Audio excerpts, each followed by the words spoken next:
Okay, tayo po ay magbabalik sa ating pong panayam o interview. One-on-one interview kay Bishop Arcilia. At kanina ay nadinig natin yung maaksyon na mga kaganapan sa kanyang buhay. Na kahit po siya nasa loob ng piitan o kung tawagin ay bilangguan sa NBP at siya ay nabigyan na ng kung tawagin ay pardon at dapat siya ay lalaya na, and yet ay nagkaroon ulit pala siya ng panibagong mission kung bakit napabalitang siya ay na-transfer or nailipat mula sa NBP patungkol sa papunta doon sa Iwahi. At ito po ang nais nating alamin kay Bishop Arcilia, kung ano itong pangyayaring ito sa buhay niya. Isang araw po, this is a very confidential. Kasi inaayos na rin po nila yung laya ko talaga. Pero kinausap po ako ng officers ko, ni General Victor Laurelia.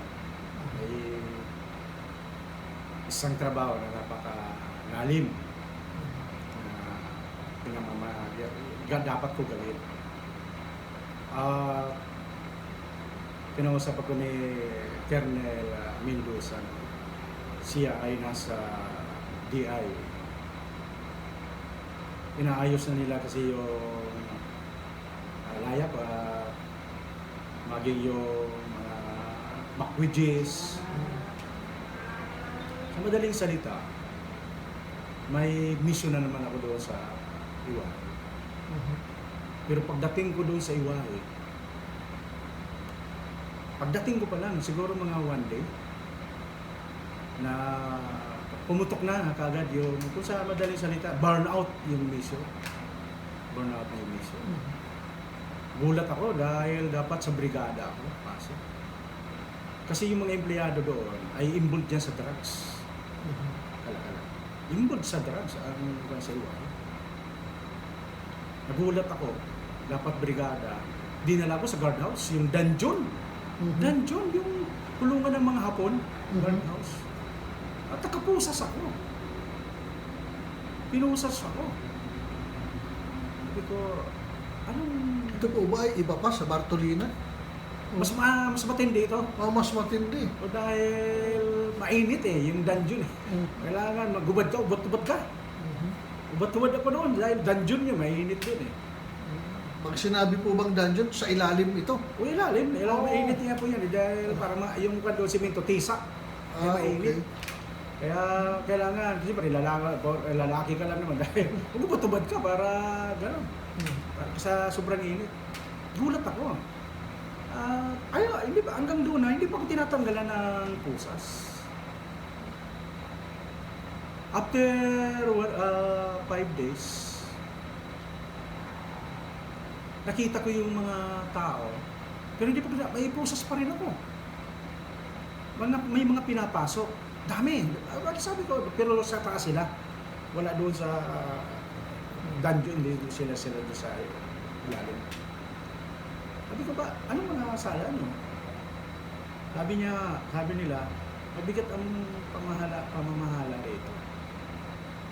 Maraming bugbugan rito, hindi pa patayin ka, parang manok dito pinapatay. Ano? Ganun ba? Tapos dami silang batas. Anong mga batas yan? Halimbawa, sabi niya, pag tumawa ka ng malakas, gagawin ka nilang asunto ng mga guardia, susumariya ka. Ang kaso mo, illegal laping. Natawa ako, ganun ba? At kung umibig ka naman, nagkagusto sa'yo yung anak nila o kamag-anak nila, may kaso ka na naman. Ano yun? Illegal laping? Ha? Wala naman yan sa bulubok sabi ko. Ganun ba? Ganun sabi niya rito. Halimbawa, nag-uniform ka dito, hindi mo suot yung issue mo, may kaso ka na naman. Anong kaso? Illegal spotting? Talaga? Sabi ko, grabe. Grabe nga. Yung batas lang ba? Ayun, after 1 week, tinanggalan ako ng pusas. Kinausap ko po yung Commander of the Guard doon. Si Mr. Garcia, kasi tatlong Garcia, nakalimutan ko lang yung pangalan. Kasi tatlong Garcia yan, may Gani Garcia, may Gary Garcia, at saka yung Commander of the Guard. Tinanong ko, sabi ko, sobra naman kayo dito, sir. Bakit wala naman yan sa Blue Book na ikinakaso sa mga bilanggo eh. Illegal spotting, illegal lobbying. Nako. Inaumaga, nagulat ako.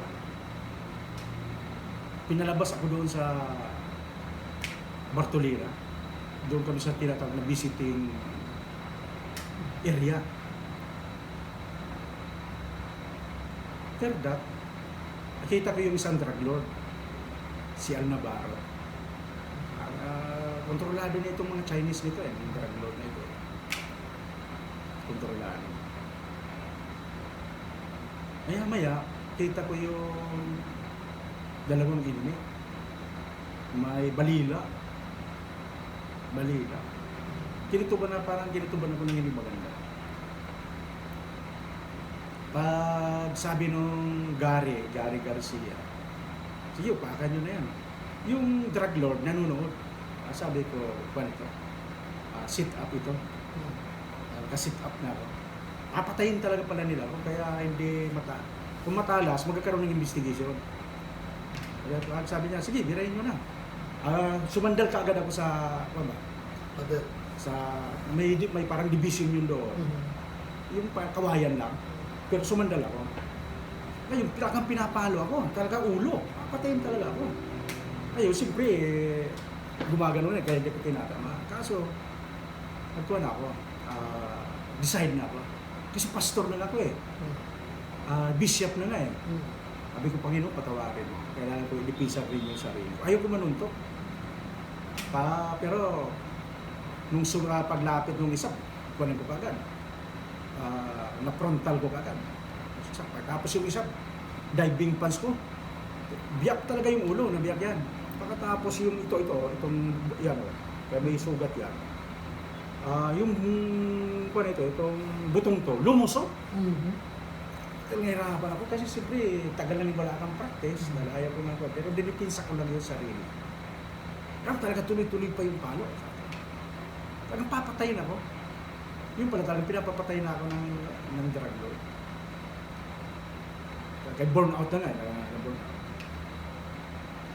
Pagkatapos noon, nung pagpalo ulit, nahuli ko.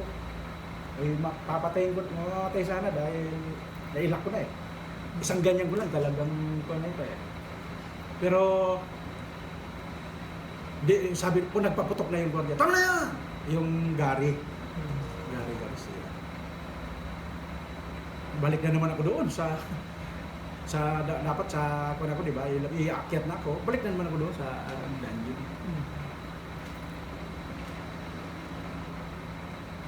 Mga ilang araw, siyempre, kung yung mga katakwa ko, sabi, puro palo eh.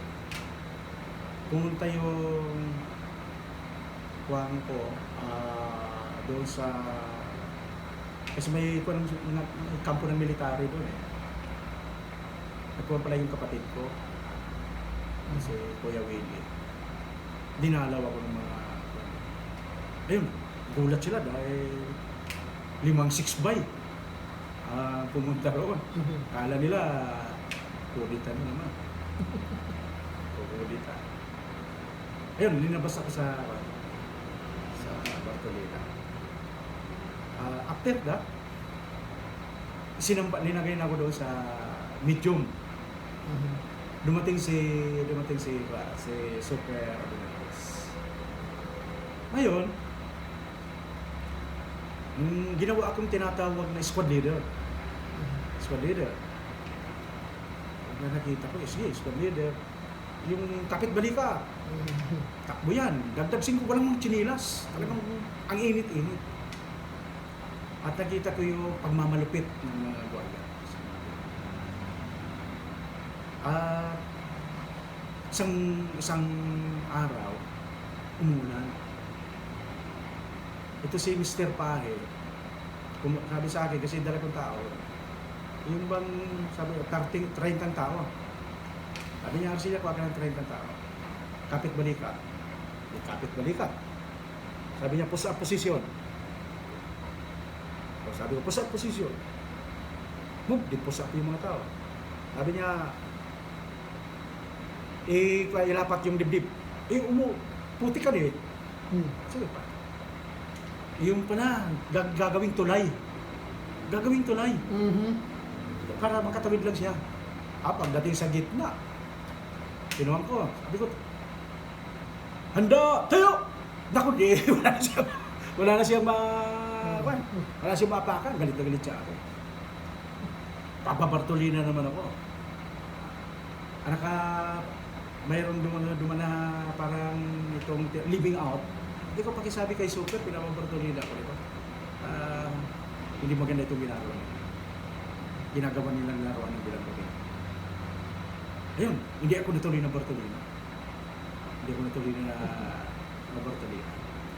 Ngayon, halimbawa doon may bubuhatin. Ginagawa nila magbuhat ng truso. Halimbawa, 50 yan. Hindi magalaw. O, bawas 10. Gagawin nila. Bawas 10. Hindi pa magalaw. O sige, bawas 10 ulit. 30. Talagang galaw talaga.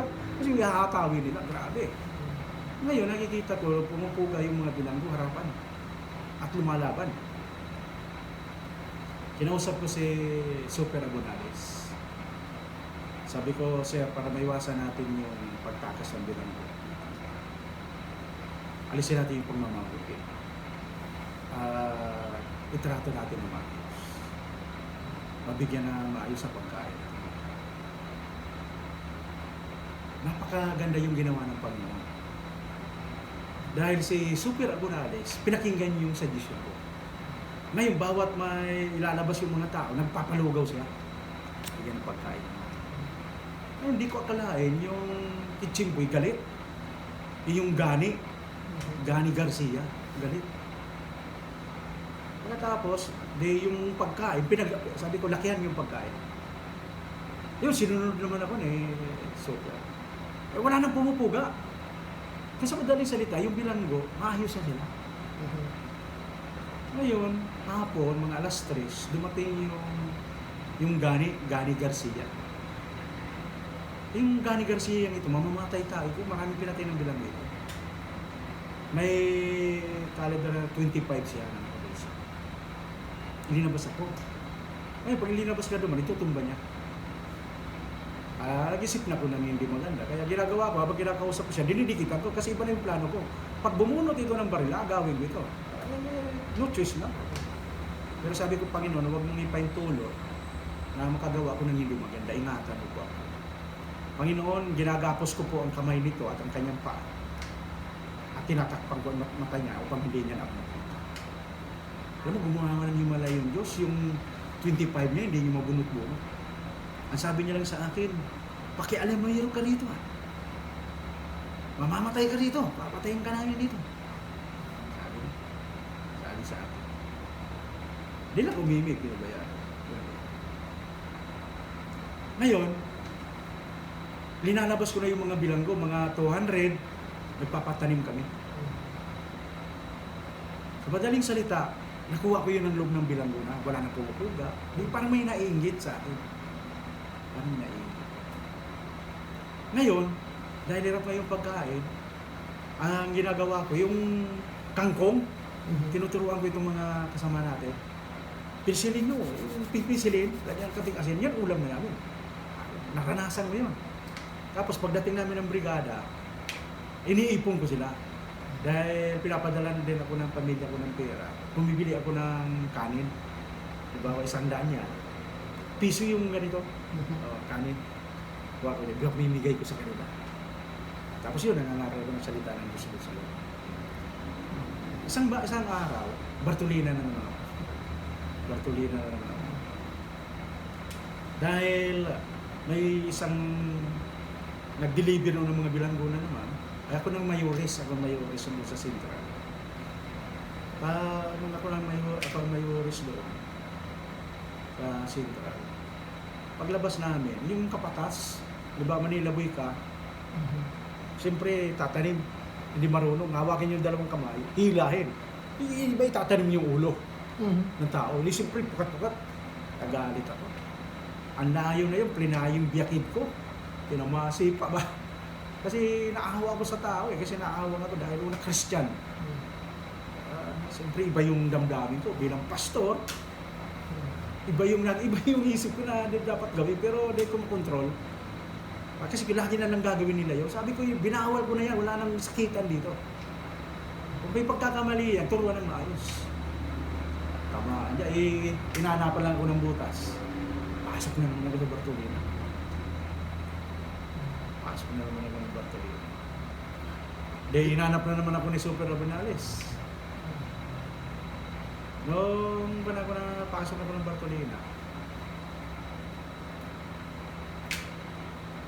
hanap ako ni Super Abinales, lumabas na naman ako. Pero tuloy yung pangangaral namin sa lupag. Hindi ko nangangaral ako doon sa lupag. Pero yung pangalan, sa litana. Nahinahamon ko na huwag kayong mawalan ng pag-asa. May awan ko sila, lalaya tayo. Sabi ko sila. At nandoon yung pagtulong ni na Serving Camacho at saka yung isang Christian sila ni Camacho rin. Dalawang kapatid dito parehas Christian. Yun bali sumusuport doon sa gawain. Then, wala na si Abonales, na-relieve. Napalitan siya. Parang bumalik na naman yung sistema. Ang pumalit doon si Trasmonte. Yung commander of the guard doon, si Nole. Kalimutan ko na napiliado nito.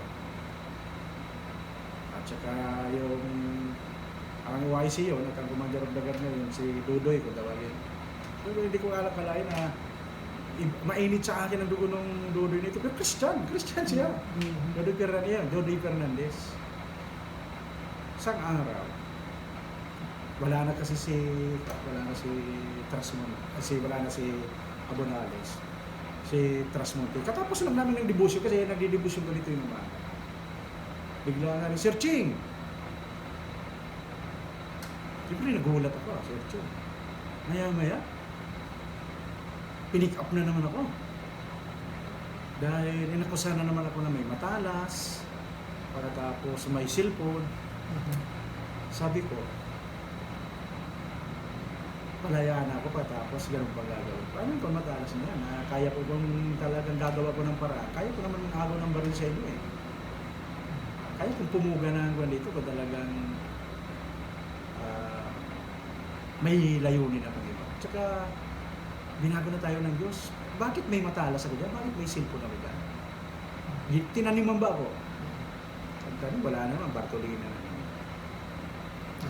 Pangatlo na ho yan. Oo, pangatlong Bartolina. Gaano po kayo tumagal sa Iwahe? Mga ilang taon pa kayo doon? Kasi nadala ko doon, 2003. 2003, lumabas ako 2010. Ba? Pitong taon. Ang napakalungkot ko doon, kasi hindi alam ng mga magulang ko na akala nila talagang tunay na bilanggo. Hindi naman talaga tunay na bilanggo. Dahil sa mission, dahil sa trabaho, tinanggap. Natuluyan ako, hindi ko naman talaga ginawa yun. Kasi, bakit ka pa magsisinungaling kung talagang ikaw gumawa ng krimen? Tapos na yun, pagsilbihan mo na eh. Umabot akong 25 years lahat. Labas-pasok. 25 years. Hindi pala labas-pasok, hindi palipat-lipat. Oo. Kaya kumpleto ako eh. Hindi ako papaglalanganan sa bilangguan. Galing ako ng tinatawag na RDC, napuntang maximum, napuntang medium, napuntang living out. Yung sa sistema na doon, natuklasan ko na naman yung katiwalian sa Iwahe. Kaya pala, ganun naman ang ginawa nila sa akin. Kung ako nagpapatanim, nakikita ko yung sistema. Umaani kami ng napakarami. Halimbawa, kaso itong mga kurap na opisyal, mga empleyado dyan sa Iwahe, halimbawa, umani dyan ng 100, ang isusurrender lang sa bureau, 10. Yung nabintang sako sa kanila. Umangal ako noon dahil ako mayuris nagmayuris ako nagpunta sa labas. Kasi living out na ako eh. At nung malibing out ako, naging chief ako ng police, trustee, Bilanggo. Kami yung mag-ahabol ka ng mga pumupuga dyan, lahat. Uli, ikaw police. Sa madaling salita, talagang gusto nila akong patayin. Gusto nila akong patayin talaga. Walang duty ako noon sa may yung pinakang gate doon. Layo yun, layo. Ako duty. Ang trusty police doon talagang authorized magdala ng wag lang baril. Yung matalas. Kaya ko nagpagawa rin ako ng matalas. Yung ginunting sa amin, kung tawagin sa Bicol kasi ginunting. Ibang klase yun eh. Talagang matulis yun. Kasi ng itak. Ibang klaseng itak yun. Talagang tsuk, bumaga nun. Ako talaga yun. Yung sa sakyan. Yung mulye. Oh. Yung mulye. Talagang pinagawa. Kaya kahaba eh. Dahil akong chip, may mga nasagasaan tayo roon. Ito po sa mga drugs. Dahil nakita ko, dahil nasa trabaho, yung mission ko kami, talagang ang pinagtataka ko, nag-leak agad. Kasi may dalawang Chinese doon na dinala ko. Yan, ginawa ko nga ng report mo. Pinalam ko pa naman, nag-report ako kay Undersecretary Bara, yung kalakalan. Halimbawa, ang Chinese kasi, pag ilinipat mo, para i-argle kung magbibigyan ng 1 million. Kung gustong lalabas ka, gustong pupuga, doon na mismo nawawala. Ganon yung katiwalan dyan sa buhay. At yun, talagang gusto nila akong ipapatay. Nung pauwi na ako, kasi pa tayo, nagdaan tayo ng ISROC, Scout Orientation Course. Pag madilim kasi, kailangan ipikit mo yung mata mo. Pikit mo muna. Tapos, imulat mo. Makikita mo yung, ang dilim eh, makikita mo ang tao na. Nakita kong 2 tao. Nag-uusap. Umulan-ulan nun eh. Sabi ng dalawa. Dito dadaan yan. Pana, papunta na raw dito, sabi ni Sir. Ang ginawa ko, dahil may ilog, kasi magkabilaan yan eh. Yung Agos, sumabay ako sa Agos. No choice na ako eh, decide na ako eh. Kasi papatayin talaga ako eh.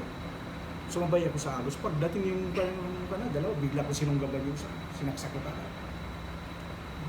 Pagsaksak ko, yun, tinaga ako ng, tinamaan yung backpack. Hindi ako na ano. Pagkatapos nung siyempre may tama na yung isa. Takbo na sila. Nasaksak ko pa yung isa sa likod. Bali yung isa dito yun eh. Yung tama dito sa may tagilid. Hindi ko na-identify dahil nakatakas eh. Pagkatapos na yun, siyempre takbo na rin ako. Papunta na rin ako sa dahil siyempre mamaya nakita ko talagang may mga 10 na. Bilanggo na nagana puro itak.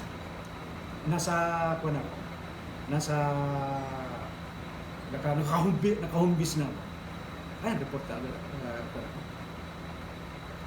In-alert ko lang yung mga trusty police doon. May mga Bicolano, sabi ko, alert kayo. May kalaban ka. Ayun, hindi na report yun. Kinaumagahan, nagulat ako ang report na nasuwag ng baka. Oh, ayun ang plan doon. Nasuwag daw ng baka. Kasi siyempre magkakaroon ng investigasyon. May, yun pinalabas nila na nasuwag ng baka. Kaya may tama. Oh, pero hindi man tumagal, namatay yun. Malalim daw yung tama ng baka. Ganun yung mga kahayupan na ginagawa doon sa mga Bilanggo. So hanggang sa kayo po ay lumaya, ganun yung sistema. Sa awa ng Diyos, bago na nga po yun.